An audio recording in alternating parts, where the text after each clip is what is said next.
Hello বন্ধুরা, সবাই কেমন আছো? আশা করছি সবাই ভালো আছো। আজকে আগের দিন কি টিপস এবং আজকের খেলা নিয়ে কথা বলবো। চলো বন্ধুরা, আর দেরি না করে ভিডিওটি শুরু করি। আমাদের চ্যানেল যা যা টিপস দেওয়া হয় তা সব কিছুই পাস হয়। যারা যারা এখনো চ্যানেলটি সাবস্ক্রাইবই করোনি তারা এখনই সাবস্ক্রাইব করে নাও। যা টিপস দিয়েছিলাম তাদের মধ্যে আগের দিন ৩ জুন যা টিপস পাস করেছে ১ থেকে ৪ বাজিতে পাস হয়েছে। ৩, ১, ৬, ১ থেকে ৬ বাজিতে যা জ্ঞান টিপস দেওয়া হয়েছিল তে ৭ বাজিতে পাস হয়েছে।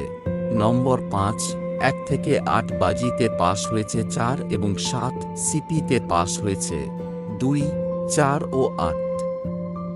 আজকে ৪ জুন যা থাকবে ১ থেকে ৪ বাজিতে থাকবে ৯, ৪, ২, ৭, ১ থেকে ৬ বাজিতে থাকবে ৩, ৮, ০, ১ থেকে ৮ বাজিতে থাকবে ১ এবং ৬ পাত্তিতে থাকবে ৫, ৭, ০, ৪, ৭, ০, ৫, ৯, ০, ২, ৪, ০, ২, ৫, ০, সিপিতে থাকবে ২, ৪, আ।